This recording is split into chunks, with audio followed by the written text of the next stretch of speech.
Welcome to Imperfect Momming. Our children are constantly looking to us for examples. The term role model doesn't quite cut it here.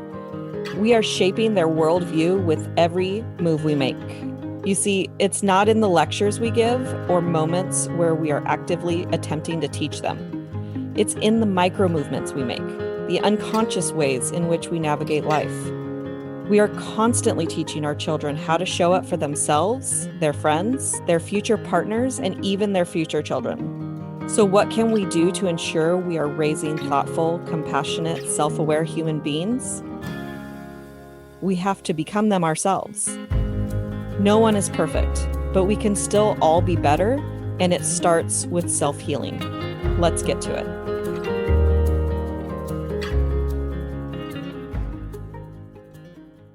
Welcome back to our parent support call. And today we're going to talk about what to do when life is throwing you a curveball. Hi, everybody. I know you know nothing about that, Alysia. You can't talk about it from experience. It was just from what I've told you about, right? So yeah, it's purely hypothetical for me. I've never had a curveball thrown in my life, and I'm not good at learning how to pivot either.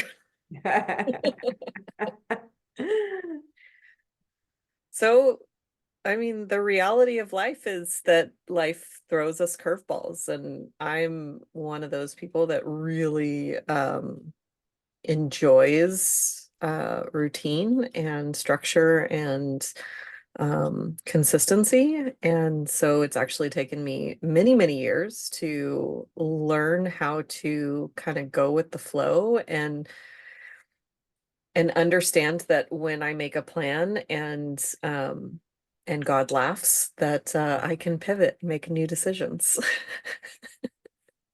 I like it. I like it. And what helped you get to that point? My highest priority in my life is peace. And what I've learned is that when I try to argue with reality, then it makes me miserable.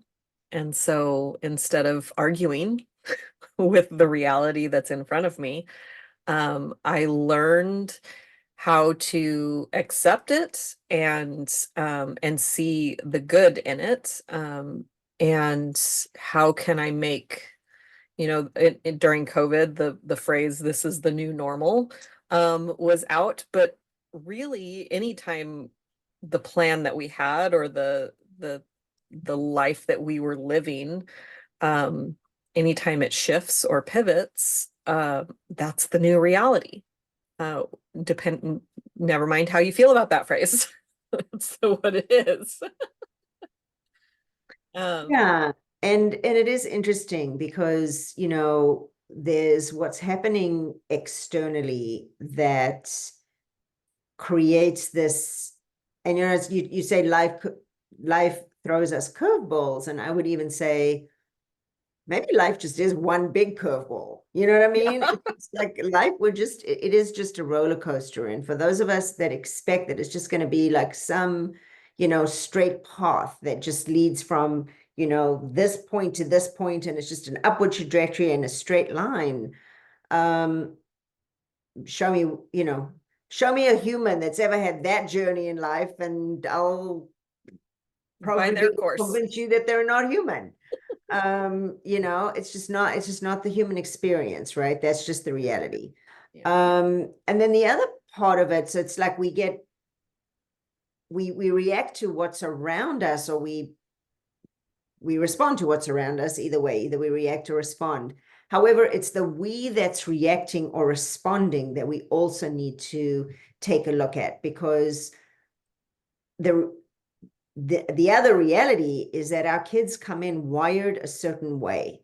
And neurodiversity, the way that we're wired, the way our brains are wired, actually impact how we feel about those kinds of changes or changes that happen in our lives. Like for somebody, I'm just going to give an example, right? For somebody who's an extrovert and they just wired that way and it's who they are, and that would be somebody like me, right? Like I can come into a party anytime.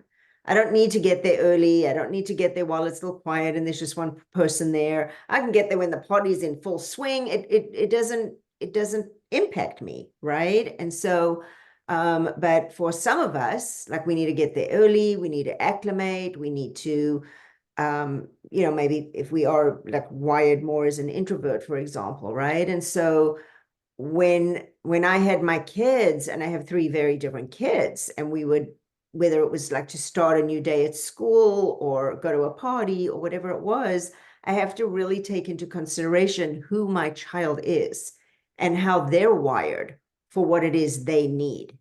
And so it's that shifting that perspective and stepping out of myself, but recognizing it from me and what I need. And this even happened with my ex, right? Like he's someone who, if a plan was made, he was quite rigid. So we talk about pivoting, but he was quite rigid in wanting the plan. And I never understood that, right? Because I was like, no, there's a butterfly over there. Let's go that direction, and oh, well, this sounds fun. Let's do a right turn over here. And it would really throw him. And so I had to really, I didn't have to, but once I started to really understand this and realize that that was what was happening with him, and that was what was happening with my kids, it really enabled me to both do what I needed to do for myself, but then also do what I needed to do for them. Mm-hmm. Yeah. And one of my coaches gave me 4 questions that she uses anytime, and you can use it for things that we would label as positive or things that we would label as negative, but anytime there's a change, we can ask ourselves these 4 questions. What's the opportunity? What is the blessing? What is the gift? What does this make possible? And honestly, I think that, I mean, my favorite of the questions, like all 4 questions is good, but if I want to just jump to the meat and potatoes, I would ask the last question. What does this make possible? Because it gets your brain loves to answer questions, and we're asking questions all the time. But a lot of the times the questions that we ask are very disempowering. Like, what's wrong with me? Why did I make such a stupid decision? And guess what? Your brain's going to answer those questions, and you're not going to feel very good with those answers. Just plain and simple. But if you ask the question, what does this make possible? It opens up possibility. And it has a shift of focusing. So when my son was diagnosed with on the spectrum, it actually was a relief to me, because it gave me a path. It gave me some guardrails in how I parent, because I knew that just the normal, like, I'm just going to parent the way that I was parented kind of path wasn't so much an option at that point. And for me, there was a possibility of learning how he ticks. And by understanding what makes him tick, then how can I be supportive in what makes him tick? And it's been a fascinating journey that continues to change, because going from 5th grade to 6th grade, where you go from 1 teacher to 7 teachers, that's a huge change. And one of the things that neurodiversity or neurodiverse children can struggle with is transitions. And so now we're in this period of discovery, like what's going to work for him, because we learned that this has been a little bit of a struggle to go from one teacher to 7 different teachers. And so now the what this makes possible is it's another opportunity for us to come together and figure out what's going to work for him. I love that. And figure out like the skills that are lacking, that are necessary, that he can learn. And the reason, and then also what you're talking about, like with that neurodiversity, right? Like why those skills, well, I was going to use the word are lacking, and maybe that is an accurate term, but they just haven't come, they are lacking, right? They just aren't there yet. And so it's something that you now recognize as a parent, and you can help his teachers understand, and then he can get the support and the scaffolding that he actually needs, which is absolutely beautiful. And the question, what does this make possible, really is such a forward moving question, because, you know, rather than like getting mired down in the disappointment of something and, you know, why me and why is this happening? And I, you know, feeling so sad. It's like, well, what else? Like, wow, what does this make possible now? And that's where growth comes from, right? Growth comes from the fall. That's where we build our muscles from. It's from the resilience of the get up. Yeah. And so when you ask, what does this make possible? You really are now moving in that forward direction, which I really love, and building the skills that are necessary. And that's what that makes possible. These changes now, him not just having one teacher, is that he's having multiple teachers and having to move to different classes. It helps him to learn skills that he didn't have before. Right.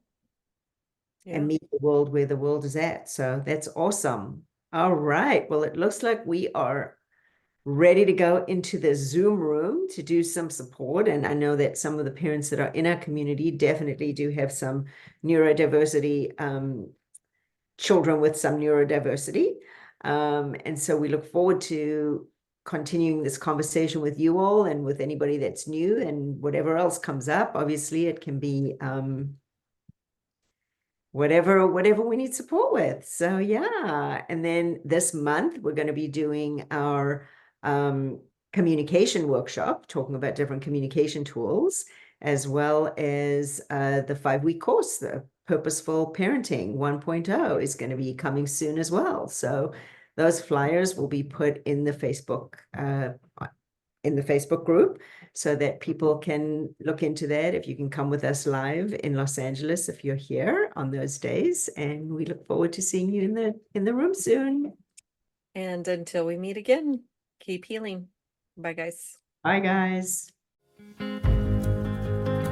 Thank you for tuning in to Imperfect Momming. It's time for us to step up and realize that our power is not in trying to shape our children. Our power lies in shaping ourselves into the people we want our children to model themselves after. Don't just do it for your kids. Do it for yourself. When you become a more self-aware, compassionate, and confident person, you and everyone around you benefit. For more information about me and my work, visit alysialyons.com. That's ALYSIALYONS.com. See you next time.